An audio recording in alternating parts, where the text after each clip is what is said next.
একটা নির্বাচনের জন্য আমরা এই 15টা বছর লড়াই করি নাই। অ্যাডভোকেট আবু হেনা রাজ্জাক ভাই বলেছেন যে মাইক্রোফোন আসলে আমরা রাজনীতিবিদ যারা আছি এনজয় করি। আমি ব্যক্তিগতভাবে বলি আমরা এখন এটাকে ভয় করি যে বিশ্ববিদ্যালয়ে ফার্স্ট ডিভিশন বা ফার্স্ট ক্লাস অনেক ক্ষেত্রে পাওয়া হয় না, দেওয়া হয়।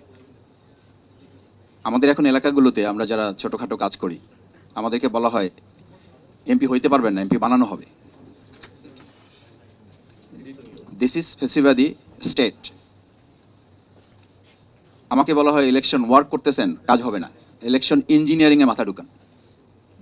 What is the definition of sentence আমি জানি না, যে ইলেকশন ইঞ্জিনিয়ারিংটা কি জিনিস জানি না। বলতে আমরা একেবারে জানি না, বুঝি না, ব্যাপারটা তা নয়। তার মানে হচ্ছে আমাদের সম্মানিত নাগরিকদের প্রতি আমাদের যতটা না যত্ন, তার চেয়ে ইলেকশন মেকানিজমে যারা থাকেন তাদের প্রতি আমাদের যত্ন আত্মীয়তা অলরেডি বেড়ে গেছে। এবং পাবলিক কনসেন্ট্রেশনটা আমাদের যারা প্রতিনিধিত্ব করবেন ভবিষ্যতে, তারা সেই জায়গা থেকে অনেকটা দূরে সরে এসে যারা ইলেকশন পরিচালনায় সম্পৃক্ত তাদের পিছন ছোটা শুরু করেছেন।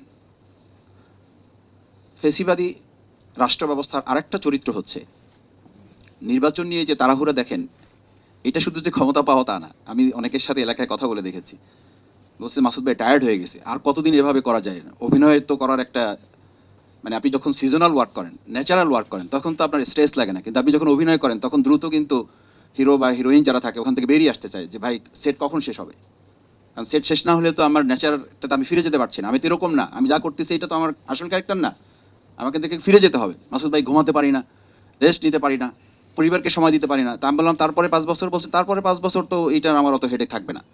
কিন্তু এখন যতক্ষণ ইলেকশন গোল পর্যন্ত না বুঝতে পারছি তখন তো একটা বিরাট স্টেজ, ফজরে আমার কথা শুনতে হয়, রাত 3টা পর্যন্ত আমার ড্রয়িং রুমে লোক বসে থাকে, এটা আমাকে হজম করতে হয়। This is too much. তা আমি বললাম যে ইলেকশন যখন শেষ হয়ে যাবে তখন এই মানুষগুলো কোথায় যাবে? বলছে যেটার জন্য আমার লোক সেট করা আছে, ওনারা এগুলো দেখবেন। ক্যান ইউ ইমাজিন কত বড় প্রতারণা রাষ্ট্রে আমরা বসবাস করছি? আপনি ভাবতে পারেন। আমি মাঝে মধ্যে খুব লজ্জিত হই, বিশ্বাস করেন। সাংবাদিক বিরোধী এখানে আছেন, খুব কষ্টও হয়। যেমন একটা রাষ্ট্রে আমরা বাস করি, সকাল সন্ধ্যা, সন্ধ্যা সকাল, প্রতিটা সেকেন্ড একটা মিথ্যার মধ্যে জীবনযাপন করছি, একটা অলীক জীবনযাপন করছি, একটা আর্টিফিশিয়াল লাইফ আমরা মানুষের কাছে অ্যাড্রেস করছি। একটু আগে আমার শ্রদ্ধেয় খ্যাতিমান আলোচক অ্যাডভোকেট আবু হেনা রাজ্জাক ভাই বলেছেন যে মাইক্রোফোন আসলে আমরা রাজনীতিবিদ যারা আছি এনজয় করি। আমি ব্যক্তিগতভাবে বলি আমরা এখন এটাকে ভয় করি, অসম্ভব ভয় করি। যে এতগুলো মাইক্রোফোন আমার সামনে, আমার মতো ছোট মানুষ, রিয়েলি বলছি, আমার মতো ছোট মানুষ, আমার মতো ছোট একজন রাজনৈতিক কর্মীর সামনে যখন এতগুলো ক্যামেরা আপনারা ধরেন, তখন আমার দায়বদ্ধতাটা, তখন জনগণের প্রতি আমার যে অ্যাকাউন্টেবিলিটি, তাদের প্রতি আমার যে সম্মান, তাদের প্রতি আমার যে সৌজন্যতা, সেই জায়গাটাকে আমি রাখতে পারছি। ফেসিবাদী রাষ্ট্রের তো এটাও একটা ক্যারেক্টার যে ইলেকশন হবে তার আগেই তো আমরা বলতে বসেছি যে আমরা আমাদের প্রয়োজন মতো ব্যালট পেপার আমরা ছাপিয়ে নেব। আমরা তো ইলেকশনের আগেই বলতে বসেছি যে ইলেকশন কি হবে হবে না, আমরা আমাদের মতো ডেট যদি দেরি করেন ডেট করে ফেলবো। আপনি দেখেন ফেসিবাদী রাষ্ট্রে আজকে আপনি ইলেকশন করতে যাবেন, যারা ইলেকশন করতে যাচ্ছেন, এমন কোনো রাস্তা আছে এলাকায় যে রাস্তায় গাড়ি নিয়ে ঢুকতে পারবেন না, রিক্সা নিয়ে ঢোকা যায় না, মোটরসাইকেল নিয়ে ঢোকা যায় না, হাঁটার মতো অবস্থা নাই। আমি এরকম 2-4টা বিষয় নিয়ে কথা বলেছি। এখন যারা অন্তর্বর্তী সরকারে আছেন, যারা রাষ্ট্র সংস্কার করবেন, রাস্তা সংস্কার, স্কুল সংস্কার, মাদ্রাসা, মন্দির, মসজিদ, এই সংস্কারই তো আমাদের অবস্থা খারাপ। কথা বললি এখনই, এখন তো ইলেকশনের ডেট ডিক্লেয়ার হয় নাই, তো তার আগে এখনো কোথাও কোথাও কথা বললে, কোথাও কথা না, ম্যাক্সিমাম কথা বললেই বলে যে ভাই এগুলো আমাদের কাজ না, এগুলো আপনারা এসে করবেন, আমরা একটা নির্বাচন করতে এসেছি।